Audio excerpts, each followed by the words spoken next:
I'm Heather. And I'm Susan. Come along with us on a journey through the book of Judges. Here on the Bible Book Club. Welcome to the club. In chapters 15 and 16, Samson and the Philistines begin a cycle of revenge and retaliation, and it goes back and forth and back and forth. But the Philistines know that Samson has a weakness for women. So when Samson falls in love with Delilah, they know they've got him. They find out and they bribe Delilah. Delilah, of course, betrays Samson, which leads to the Philistines gouging his eyes out. And then Samson, in his final act, when he finally turns to the Lord, he bravely kills 3,000 Philistines in the temple and dies along with them. In this episode, we begin the dark days of Israel, and you have to know that the book of Judges has this subtle message running throughout that there must be more. This isn't the way it should be. There must be more. Our discussion of the 12 judges is complete, but the conquest of the land and the rescue of the people is very incomplete. While each judge provided periods of peace, Israel's spiritual decline progressed. To put a point on just how bad Israel's decline had become, the final 5 chapters zoom in on the people themselves. No judge is mentioned. The people's behavior is so depraved, it is difficult to comprehend. This period is often called the darkest days of Israel because it was so dark. The author of Judges set these last chapters apart with a subtle change of the key phrase. In the previous chapters in Judges, the phrase, "The Israelites did evil in the eyes of the Lord," was the key phrase that introduced each of the 6 major judges. We read it an extra time in the introduction to make it 7 times total, God's number of perfection. But in these final 5 chapters, the author shifts the perspective, hinting at the solution to Israelites' problem, that there must be more. The new key phrase is, "In those days, Israel had no king. Everyone did as they saw fit." This phrase will bookend these final 5 chapters. It will appear in the beginning and it will appear at the end of Judges. Fortunately for us, it does not end the entire Bible.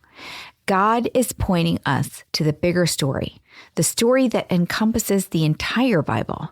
The point is, doing evil in the eyes of the Lord was not just a problem for the Israelites. It has been a problem since the fall in season 1 of Genesis. It is a problem for all of us. It is the human condition. And what God is pointing out in these final 5 chapters is that because of this problem of sin, everyone did as they saw fit, because in those days there was no king. Israel needs a king, and we need a king.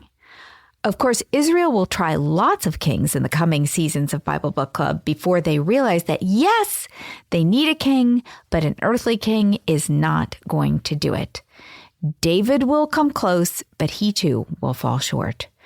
No, what Israel needs is for God to be king. It will be a long journey through the Old Testament before that king finally arrives in Israel in the New Testament.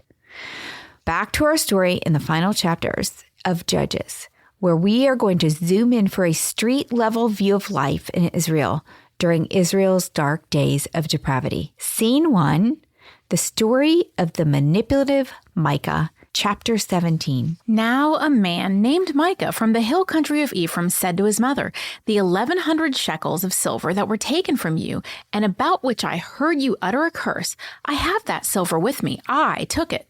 Then his mother said, "The Lord bless you, my son." When he returned the 1,100 shekels of silver to his mother, she said, "I solemnly consecrate my silver to the Lord for my son to make an image overlaid with silver. I will give it back to you." So after he returned the silver to his mother, she took 200 shekels of silver and gave them to a silversmith who used them to make an idol. It was put in Micah's house. Now, this man Micah had a shrine, and he made an ephod and some household gods and installed one of his sons as a priest. In those days, Israel had no king. Everyone did as they saw fit. So let's be clear from the start. Micah is not a man of good character. We're not even going to go into the mother. Micah was not a boy when he stole from his mother. He was a grown man old enough to have a grown son. Who does that? Now, Micah's confession is not motivated by faith, but by fear. He came clean because he was afraid of the curse his mother uttered that he overheard. Micah's mother is indulgent. Rather than censure her son for stealing, she blesses him. Micah and his mother are irreverently religious. They want a religion, but they want to make it up as they go along. They are trying to manipulate God into what they see as fit for their worship. Remember, everyone is doing as they see fit at this time. The two of them are disrespecting God and breaking his commands. Specifically, the second commandment about no idols, which of course they took the money and made an idol. Additionally, Micah installs his son as a priest. Now, Exodus 29 and a good bit of Leviticus have detailed laws about the priesthood, and being a Levite was a crucial requirement.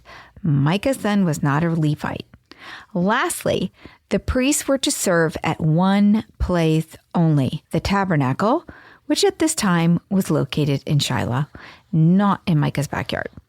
Micah's desire is to get the Lord in his own pocket, in a shrine that he controls, by doing religion his own way. To Micah, it's all a mystical show. The greater the show, the more he thinks God will bless him.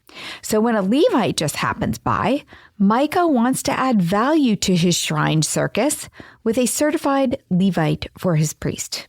Scene 2, the story of the lost Levite. Verse 7, a young Levite from Bethlehem in Judah who had been living within the clan of Judah left that town in search of some other place to stay. On his way, he came to Micah's house in the hill country of Ephraim. Micah said to him, "Where are you from?" "I'm a Levite from Bethlehem in Judah," he said, "and I'm looking for a place to stay." Then Micah said to him, "Live with me and be my father and priest, and I'll give you 10 shekels of silver a year, your clothes and your food." So the Levite agreed to live with him, and the young man became like one of his sons to him. Then Micah installed the Levite, and the young man became the priest and lived in his house. And Micah said, "Now I know that the Lord will be good to me, since this Levite has become my priest." This Levite is lost in more ways than one. First, all priests are Levites, but not all Levites are priests. To understand more of that, go back to Leviticus. If this Levite were a priest, he would be a descendant of Aaron. He is not. I will get to that in a minute. It was the Levite's role to support and serve the priests, and they were given towns in each tribe to educate the tribes in God's law. This Levite is spiritually lost if he thinks he can be a priest. This Levite is also physically lost. It says that he is from Bethlehem, but Bethlehem was not a Levitical town in Judah, so no Levites should be living there. Additionally, we will find out in the next chapter that he is a descendant of Gershom, the son of Moses, not Aaron, which means he is from the Kohathite clan of the Levites. The Kohathites were not given towns in Judah. So not only should he not be in Bethlehem, but this Levite shouldn't even be anywhere in the entire tribe of Judah. The boy is lost and looking for some other place to stay. Micah and the Levite decide to make a match. Micah assumes that his shady shrine has pleased God, and therefore God has sent him a priest. The Levite is looking for a life and is happy to play whatever role Micah wants. They are just making up religion as they go.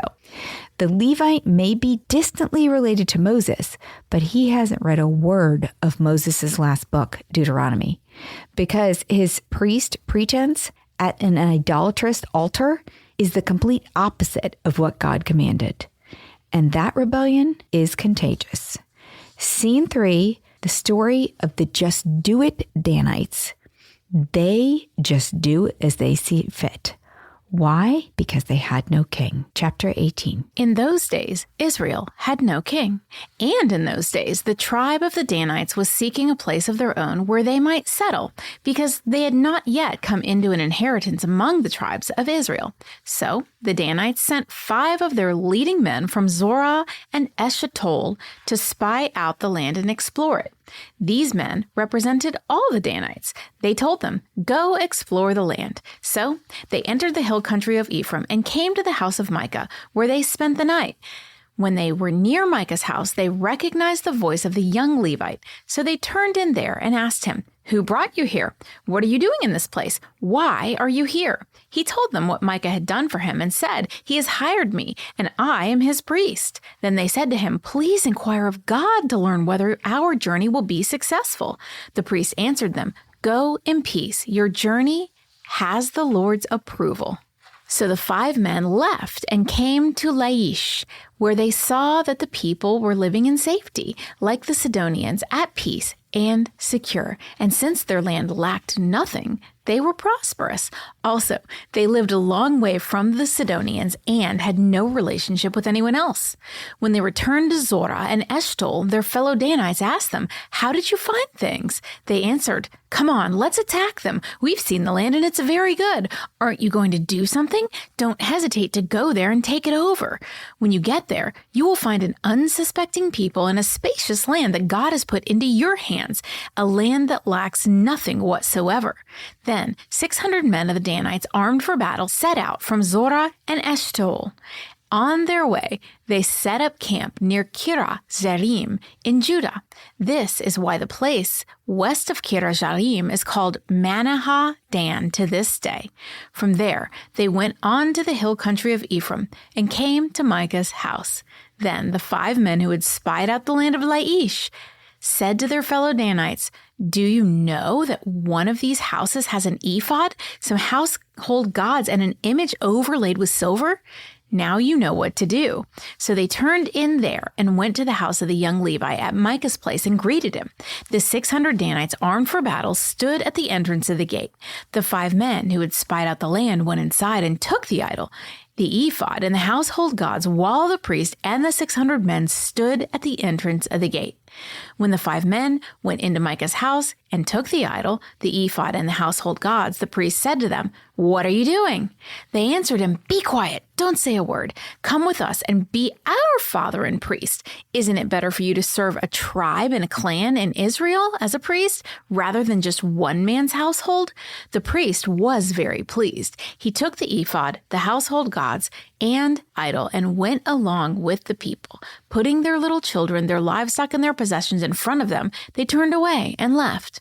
When they had gone some distance from Micah's house, the men who lived near Micah were called together and overtook the Danites. As they shouted after them, the Danites turned and said to Micah, "What's the matter with you that you called out your men to fight?" He replied, "You took the gods I made and my priest and went away. What else do I have? How can you ask what's the matter with you?" The Danites answered, "Don't argue with us, or some of the men may get angry and attack you, and you and your family will lose your lives." So the Danites went their way, and Micah, seeing that they were too strong for him, turned around and went back home. Then they took what Micah had made and his priests and went on to Laish, against the people at peace and secure. They attacked them with the sword and burned their city. There was no one to rescue them because they lived a long way from Sidon and had no relationship with anyone else. The city was in a valley near Beth Rehob. The Danites rebuilt the city and settled there. They named it Dan after their ancestor Dan, who was born to Israel, though the city used to be called Laish. There the Danites set up for themselves the idol. And Jonathan, son of Gershom, the son of Moses, and his sons were priests for the tribe of Dan until the time of the captivity of the land. They continued to use the idol Micah had made all the time the house of God was in Shiloh. The Danite tribe is homeless for one reason, because while all the other tribes fought to drive the Canaanites out of their territory, the tribe of Dan gave up and hid in the hills. Judges 134 says this: The Amorites confined the Danites to the hill country, not allowing them to come down into the plain. So in many ways, the Danites are like the Levite, homeless and alienated from God. Both were told where to live, and they rejected it, rejecting God's promise for them. Now they need to fill that void by creating their own rules for a relationship with God. The Danites find the stray Levite working for Micah in his nice little shrine that he made, and they decide it will do nicely for them too. The Levite doesn't hesitate to go with them because this is a major promotion for him. He is rising from a family priest to the priest of an entire tribe.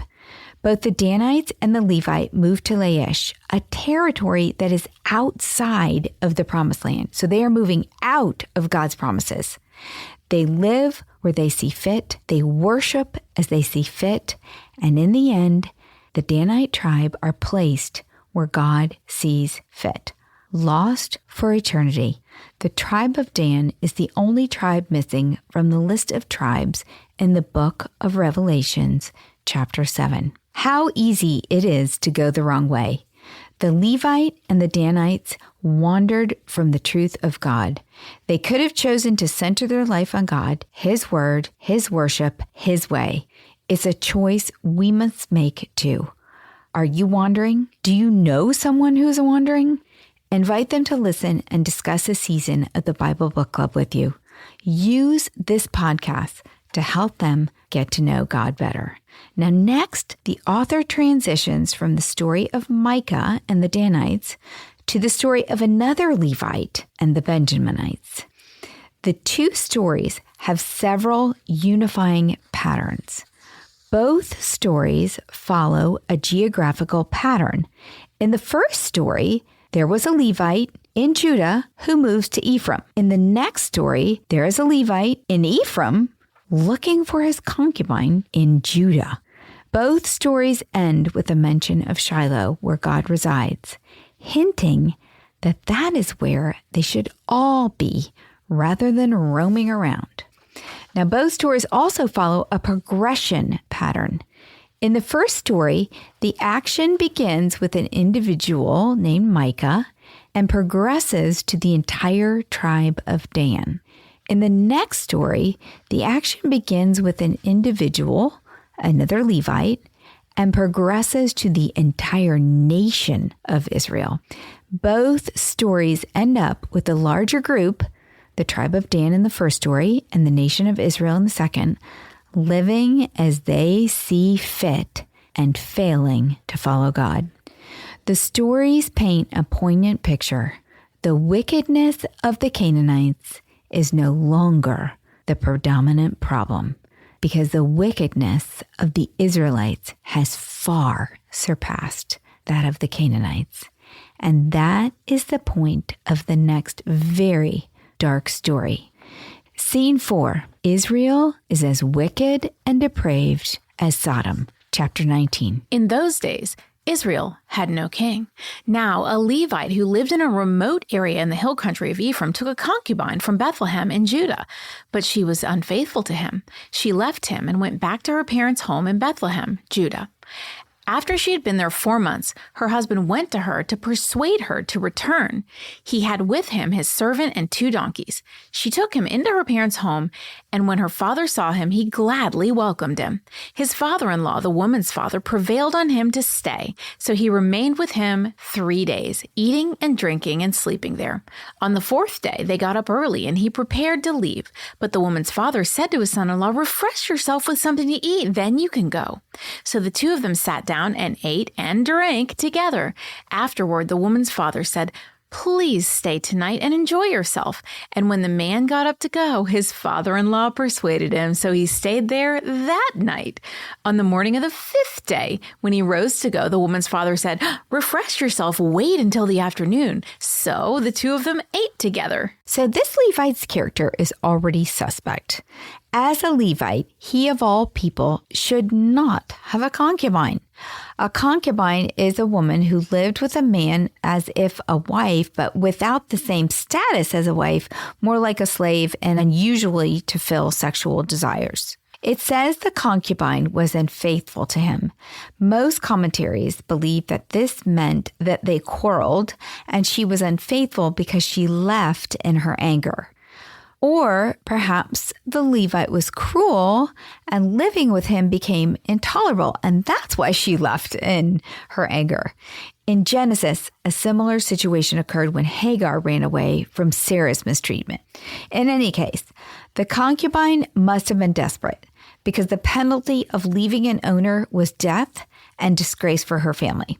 Perhaps that is why the father-in-law seems so over-solicitous in trying to accommodate this Levite. Well, it's also reminding me of another scene in Genesis when Jacob goes to get Rachel, but the father-in-law keeps telling him, no, just stay another 7 years. And then it's 7 years later and he's still waiting.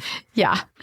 The father-in-law here may be trying to avoid charges against her for leaving her owner husband. So he just keeps getting him drunk and telling him, exactly. stay.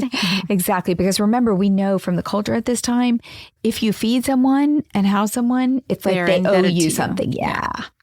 Sadly, there is no mention that either the father or the Levite gave the woman any choice about returning with the Levite. Note that no one in this story has a name. This is interesting, and the commentators talk about this. And they agree there's a reason for this. It is thought that the author wants these men and women to stand for all of their type living in Israel, as if this is how all fathers lived as they saw fit.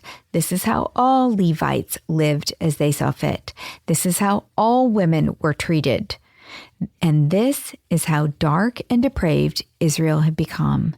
It is a picture that is about to get even more painfully dark. Verse 9. Then, when the man with his concubine and his servant got up to leave, his father-in-law, the woman's father, said, now look, it's almost evening. Spend the night here. The day is nearly over. Stay, enjoy yourself. Early tomorrow morning you can get up and be on your way home. But unwilling to stay another night, the man left and went toward Jebus, that is Jerusalem, with his 2 saddled donkeys and his concubine. When they were near Jebus and the day was almost done, the servant said to his master, come, let us stop at the city of the Jebusites and spend the night. His master replied, no, we won't go into the city whose people are not Israelites. We will go on to Gibeah. He added, come, let's try to reach Gibeah or Ramah and spend the night in one of those places. So they went on, and the sun set as they neared Gibeah in Benjamin. There they stopped to spend the night. They went and sat in the city square, but no one took them in for the night. That evening, an old man from the hill country of Ephraim who was living in Gibeah, the inhabitants of the place were Benjamites, came in from his work in the fields. When he looked and saw the traveler in the city square, the old man asked, where are you going and where did you come from? He answered, we are on our way from Bethlehem in Judah to a remote area in the hill country of Ephraim where I live. I have been to Bethlehem in Judah, and now I am going to the house of the Lord. No one has taken me in for the night. We have both straw and fodder for our donkeys and bread and wine for ourselves, your servants. Me, the women, and the young man with us. We don't need anything. You are welcome to stay at my house, the old man said. Let me supply whatever you need, only don't spend the night in the square. So he took them into his house and fed his donkeys. After they had washed their feet, they had something to eat and drink. Immediately, we know something is wrong. The Levite pushed farther on the journey because he would not stay in a foreign town. Yet when they arrive in the Israelite town of Gibeah, no one offers the customary hospitality. What's going on? Until an old man tells them to come with him because they must not stay in the square at night. And déjà vu, we have been here before. Lot had to insist the angels stay with him when they stopped in Sodom way back in Genesis. What could be wrong? The man is a Levite, and this is Israel. This is not a Canaanite town. This is not Sodom. It's worse. Verse 22. While they were enjoying themselves, some of the wicked men of the city surrounded the house. Pounding on the door, they shouted to the old man who owned the house, "Bring out the man who came to your house so we can have sex with him." The owner of the house went outside and said to them, "No, my friends, don't be so vile. Since this man is my guest, don't do this outrageous thing. Look, here is my virgin daughter and his concubine. I will bring them out to you now, and you can use them and do to them whatever you wish. But as for this man, don't do such an outrageous thing." Okay, this is Sodom 2.0, and I never really caught this before, so this is a Bible bender for me. But the owner of the house replies to the mob with almost exactly, and remember, the owner of the house is an Israelite, replying to an Israelite mob with almost exactly the same words as Lot in Genesis 19 when he responded to, it wasn't a Canaanite town, Sodom at that point. It was just, a Mesopotamian town of some sort. I don't know what they were. But listen to what Lot said in Genesis 19. It's almost verbatim. Genesis 19, verse 6, Lot went outside to meet them and shut the door behind him and said, "No, my friends, don't do this wicked thing. Look, I have 2 daughters who have never slept with a man. Let me bring them out to you, and you can do whatever you like with them. But don't do anything to these men, for they have come under the protection of my roof." The Israelite owner of the house, like Lot, hundreds of years before, like the Levite, like the concubine's father, sees women as property less valuable than a man. For all of them, the honor of a man must be protected, but a woman's is expendable. This is not how God sees women, who are created in the image of God, as equally valuable. The point is that Israel has learned nothing from God in hundreds of years.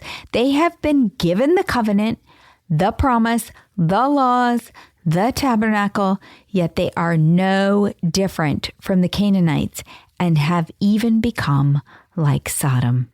Because they do not have a right relationship with God, they treat people and their relationships as they see fit. Back to our story in verse 25.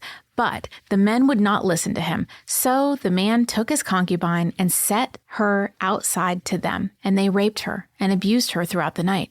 And at dawn, they let her go. At daybreak, the woman went back to the house where her master was staying, fell down at the door, and lay there until daylight. When her master got up in the morning and opened the door of the house and stepped out on to continue his way, there lay his concubine, fallen in the doorway of the house, with her hands on the threshold. He said to her, "Get up, let's go." But there was no answer. Then the man put her on his donkey and set out for home. The brutality of this scene is magnified by the unemotional disdain of the Levite. He is the one who sends his concubine outside. He does not try to protect her. He does not pray for her. He doesn't even wait up for her. The Levite goes to bed and then gets up to leave in the morning. He doesn't even go out to look for her. He steps out of the house to continue on his way. Was he just going to leave her in this dangerous city to defend herself? Then, when the Levite sees her, he callously tells her to get up. He doesn't drop to his knees in concern. He doesn't weep at the sight of her battered body. He doesn't call the owner of the house for assistance to help him. He coldly puts her on the donkey and sets out for home. Did he just throw her over it and tie her on? Or did he hold her? Did she moan in pain with every jolting step? Or did she never regain consciousness? When did she die? Or was she already dead? Which Israelite ultimately killed the concubine? The depraved men of Gibeah or the cruel Levite? This Levite is not finished with his comatose concubine. What this man does next is disturbing.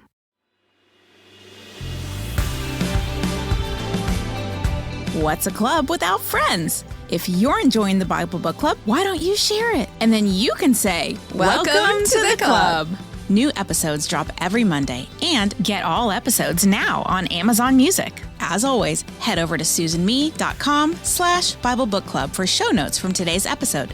Bible Book Club is hosted by Susan Merrill and Heather Rubio, edited by Buck Buchanan, produced by Haley Mawat.